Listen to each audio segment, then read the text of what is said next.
Study section, study new session, 777 pyramid star 7 is the registration act. We at part 7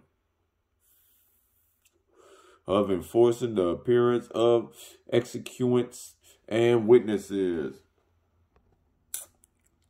36. Procedure where appearance of execuant or witness is desired. Execuant or witness is desired.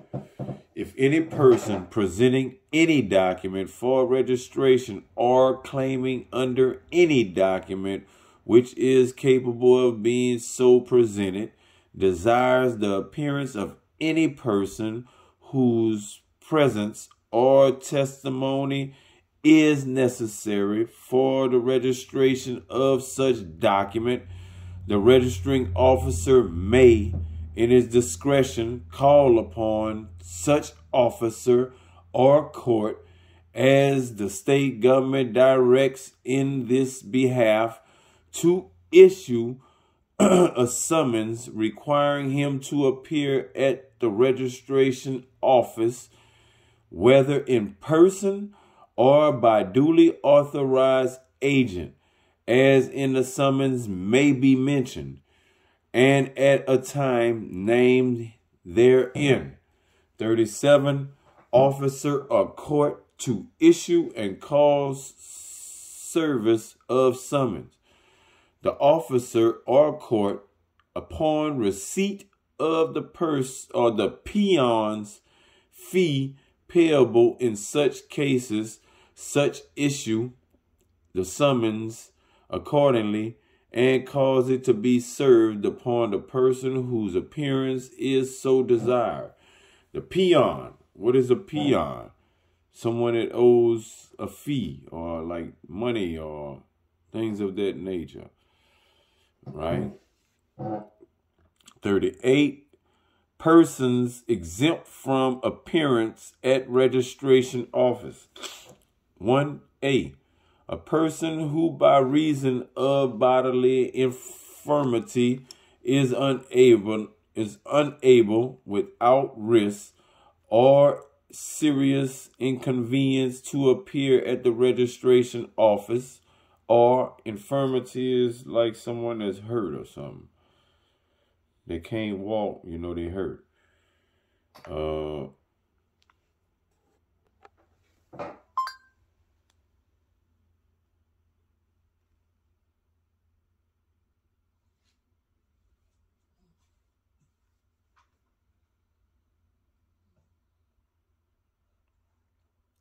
Someone working in a unfree labor system, a footman, a soldier, inferior officer, a servant employed in the bus business of the revenue, police, or judicature. What makes someone a peon? According to Wikipedia, American English, in a historical and legal sense, peon generally referred to someone working in an unfree labor system.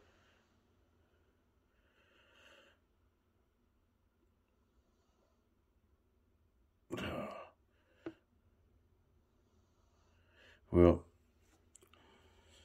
anyway. B. A person in jail under civil or criminal process. Under civil or criminal process. Or C. Person exempt by law from personal appearance in court, and who would, but for the provisions next hereinafter contained, be required to appear in person at the registration office, shall not be required so to appear.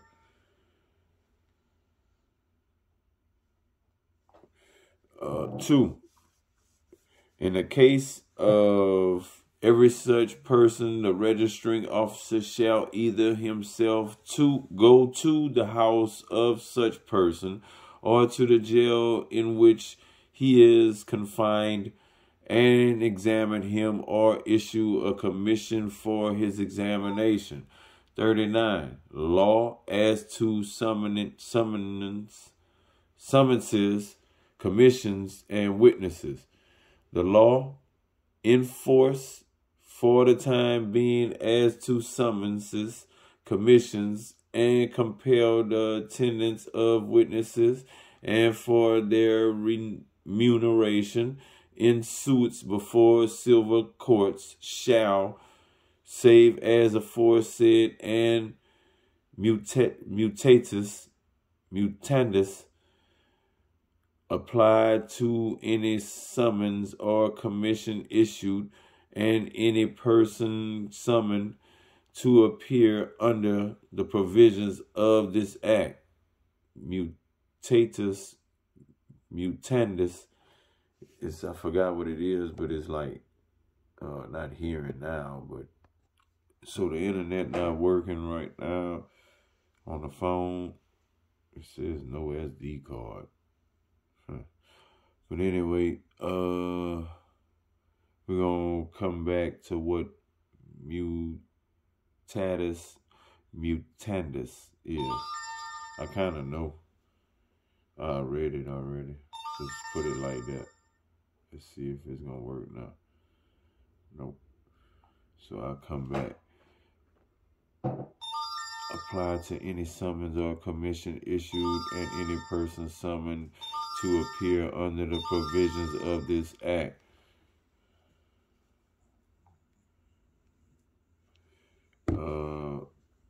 Part 8, presenting wills and authorities to adopt. 40. Persons entitled to present wills and authorities to adopt. 1. The testator, or after his death, any person claiming as executor or otherwise under a will may present it to any registrar or sub-registrar for registration. 2. The donor, or after his death, the don, or of any authority to adopt, or the adoptive son, may present it to any registrar or sub-registrar for registration. 41. Registration of wills and authority to adopt. 1. A will or any authority to adopt presented for registration by the testator or donor may be registered in the same manner as any other document. 2. A will or authority to adopt presented for registration by any other person entitled to present it shall be registered if the registering officer is satisfied, A, that the will or authority was executed by the testator or donor, as the case may be, B, that the testator or donor is dead, and C, that the person presenting the will or authority is under Section 40 entitled to present the same. And we on, I think 9. Yep, 9. Of the deposit of wills. 42. Deposit of wills. Any testator may, either personally or by duly authorized agent, deposit with any registrar his will in a sealed cover superscribed with the name of the testator and that of his agent, if any, and with a statement of the nature of the document. 43. Procedure on deposit of wills. 1. On receiving such cover, the registrar, if satisfied that the person presenting the same for deposit is the testator or his agent, shall transcribe in his register book, number 5, the superscription for aforesaid, and shall note in the same book and on the said cover the year, month, day, and hour of such presentation and receipt, and the names of any persons who may testify to the identity of the testator or his agent, and any legible inscription which may be on the seal of the cover. 2. The registrar shall then place and retain the sealed cover in his fireproof box. 44. Withdrawal of sealed cover deposited under Section 42. If the testator who has deposited such cover wishes to withdraw it, he may apply either personally or by duly authorized agent to the registrar who holds it in deposit, and such registrar, if satisfied that the applicant is actually the testator or his agent, shall deliver the cover accordingly. 45. Procedures in death of depositor. 1. If on the death of a testator who has deposited a sealed cover under Section 42, application be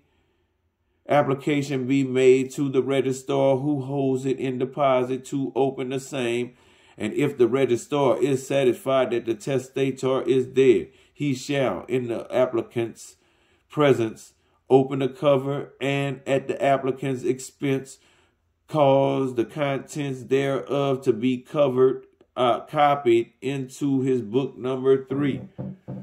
2. When such copy has been made, the registrar shall redeposit the original will.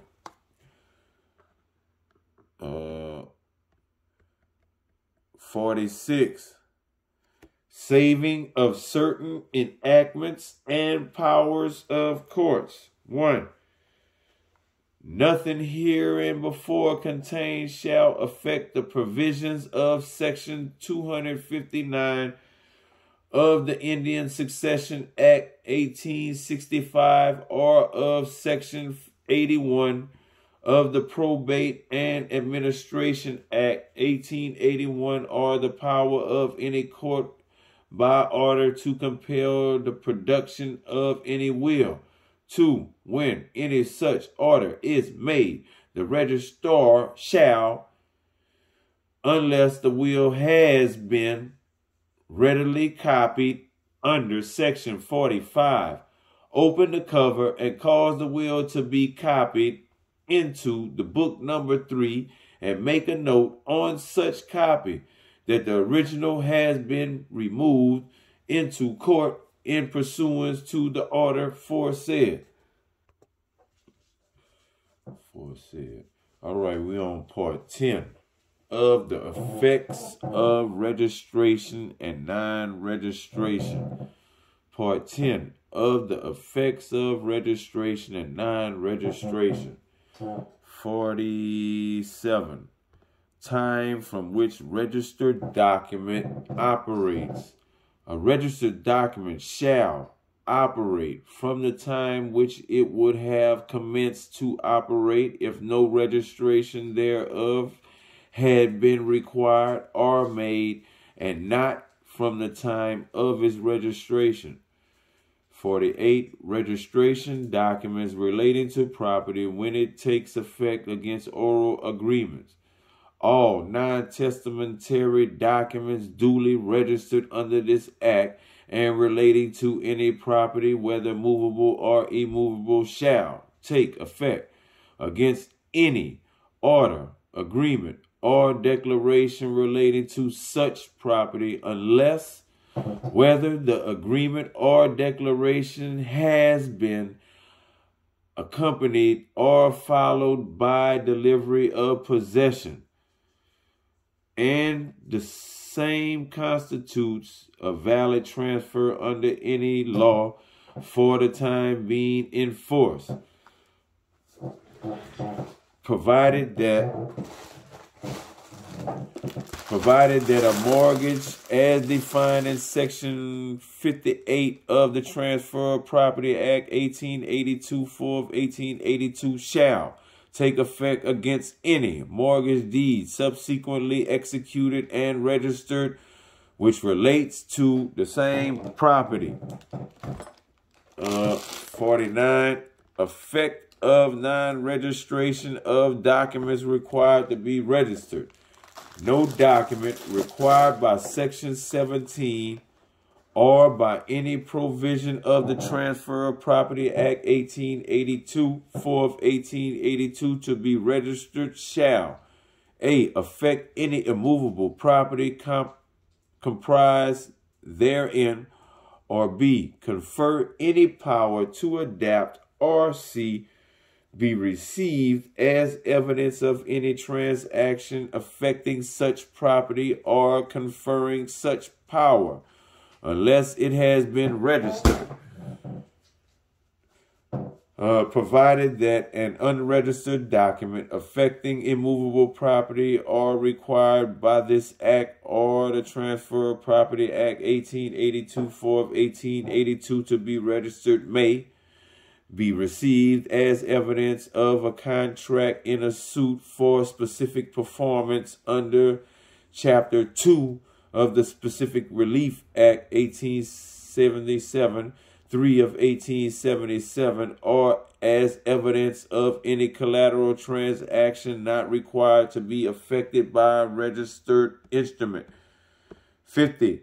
Certain registered documents relating to land to take effect against unregistered documents. 1. Every document of the kinds mentioned in Clause A, B, C, and D of Section 17, subsection 1, and Clause A and B of Section 18 shall, if duly registered, take effect as regards the property comprised therein against every unregistered document relating to the same property, and not being a decree or order, whether such unregistered document be of the same nature as the registered document or not. 2. Nothing in subsection 1 applies to leases exempted under the proviso of subsection 1 of Section 17, or to any document mentioned in subsection 2 of the same section, or to any registered document which had not priority under the law in force at the commencement of this act.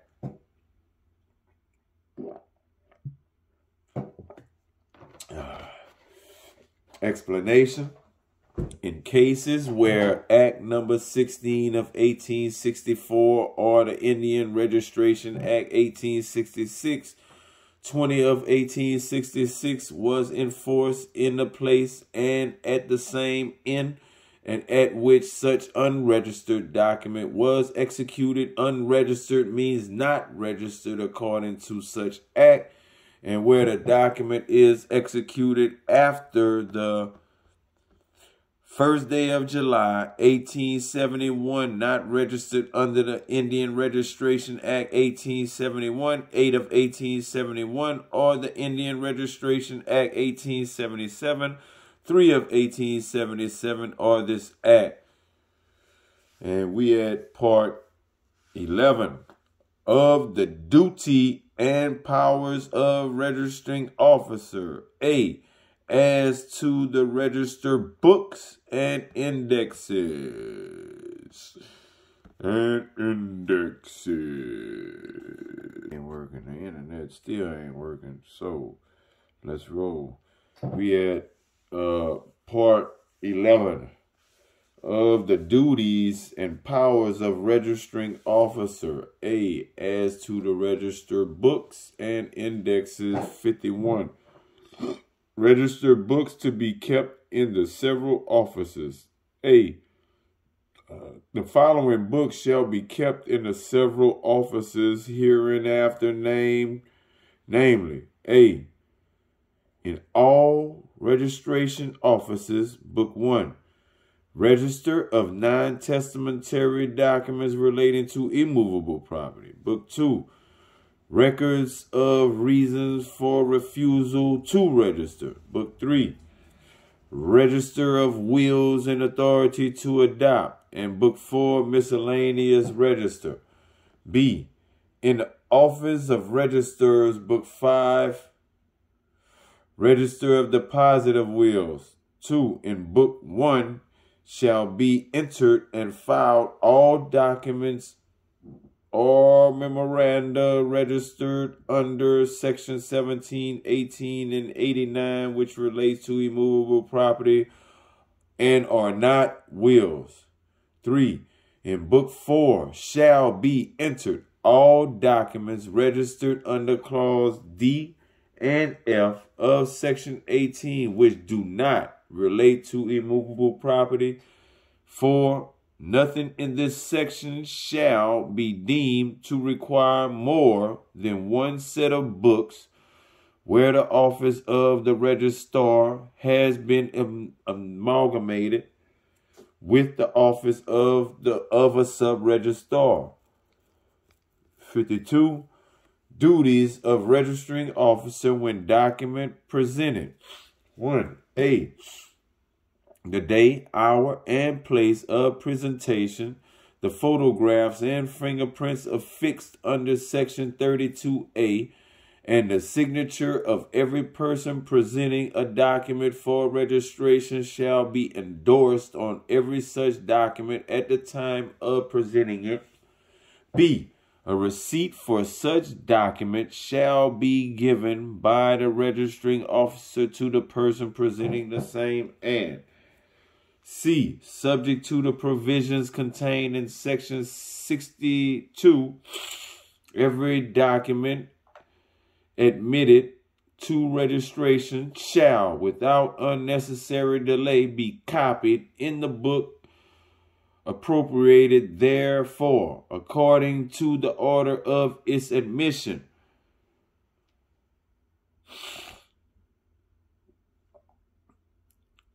2, all such books shall be authenticated at such intervals and in such manner as is from time to time prescribed by the Inspector General. 53, entries to be numbered consecutively. All entries in each book shall be numbered in a consecutive series, which shall commence and terminate with the year, a fresh series being commenced at the beginning of each year. 54, current indexes and entries therein. In every office in which any of the books herein before mentioned are kept, there shall be prepared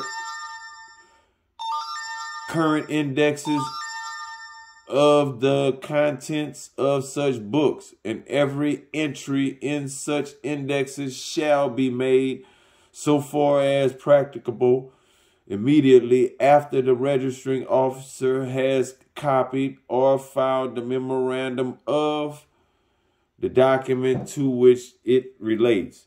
55, indexes to be made by registering officers and their contents. 1, 4 such indexes shall be made in all registration offices and shall be named respectively Index 1, Index 2, Index 3, and Index 4. 2, 2. Index 1 shall contain the names and additions of all persons executing and of all persons claiming under every document entered or memorandum filed in book number 1. 3. Index number 2 shall contain such particulars mentioned in section 21 relating to every such document and memorandum as the Inspector General from time to time directs in that behalf. 4. Index number 3 shall contain the names and additions of all persons executing every will and authority entered in book number 3 and of the executors, and persons respectively appointed thereunder, and after the death of the testator or the donor, but not before, the names and additions of all persons claiming under the same. 5. Index number 4 shall contain the names and additions of all persons executing and of all persons claiming under every document entered in book number 4. 6. Each index shall contain such other particulars and shall be prepared in such form as the Inspector General from time to time directs. 56. Copy of entries in index numbers 1, 2, and 3 to be sent by sub-registrar to registrar and filed. Repeal of the Indian Registration Amendment Act 1929, 15 of 1929, S2. B. As to the procedure on admitting to registration. Okay. 57. Registering officer to allow inspection of certain books and indexes and to give certified copies of entries. 1. Subject to the previous payment of the fees payable in that behalf, the books numbers 1 and 2 and the indexes relating to book number 1 shall be at all time open to inspection by any person applying to inspect the same, and subject to the provisions of section 62, copies and entries in such books shall be given to all persons applying for such copies. 2. Subject to the same provisions, copies of entries in book number 3 and an index relating thereto shall be given to the persons executing the documents to which such entries relate and to their agents, and after the death of the execuants, but not before to any person applying for such copies, but not before to any persons applying for such copies. 3. Subject to the same provisions, copies of entries in book number 4 and in the index relating thereto shall be given to any person executing or claiming under the documents to which such entries respectively refer, or to its agent or representative. 4. The requisite search under this section for entries in book number 3 and 4 shall be made by the registering officer. 5. All copies given under this section shall be signed and sealed by the registering officer and shall be admissible for the purpose of providing the contents of the original documents. 58. Particulars to be endorsed on documents admitted to registration. 1. on every document admitted to registration other than a copy of a decree or order, or a copy sent to a registering officer under Section 89, there shall be endorsed from time to time the following particulars, namely, A, the signature and addition of every person admitting the execution of the document, and if such execution has been admitted by the representative, assigned, or agent of any person, the signature and addition of such representative, assigned, or agent. B, the signature and addition of every person examined in reference to such document under any of the provisions of this act. And C, any payment of money or delivery of goods made in the presence of the registering officer in reference to the execution of the document, and any admission of receipt of consideration in whole or in part made in his presence in reference to such execution. 2, if any person admitting the execution of a document refuses to endorse the same, the registering officer shall nonetheless register it, but shall at the same time endorse a note of such refusal. 59, endorsements to be dated and signed by a registering officer. The registering officer shall affix the date and his signature to all endorsements made under Section 52 and 58 relating to the same document and made in his presence on the same day. 60, certificate of registration. 1, after such of the provisions of Section 34, 35, 58, and 59 as applied to any document presented for registration have been complied with, the registering officer shall endorse thereon a certificate containing the words registered, together with the number and page of the book in which the document has been copied. 61. Endorsements and certificate to be copied and document returned. 1.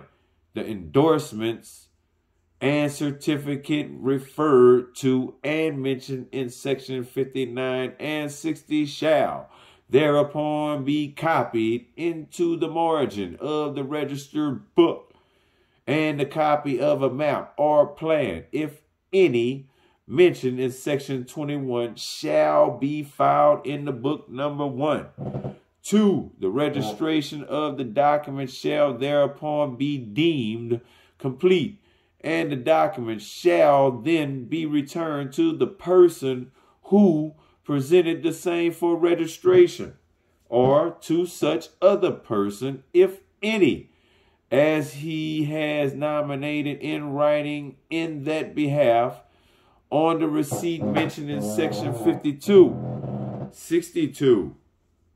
Procedure on presenting document in language unknown to registering officer. 1. When a document is presented for registration under Section 19, the translation shall be transcribed in the register of documents of the name of the original, and together with the copy referred to in Section 19 shall be filed in the registration office. 2.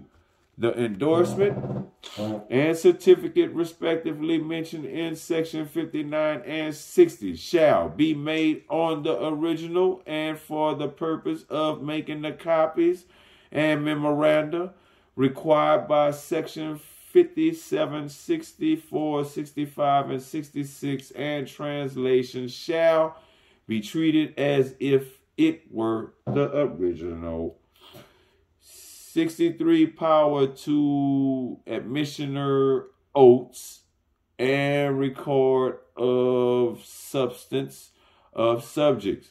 1. Every registering officer may, at his discretion, administer an oath to any person examined by him under the provisions of this act. 2. Every such officer may also, at his discretion, record a note of the substance of the statement made by each such person, and such statement shall be read over, or if made in a language with which such person is not acquainted, interpreted to him in a language with which he is acquainted, and if he admits the correctness of such note, it shall be signed by the registering officer. Mama.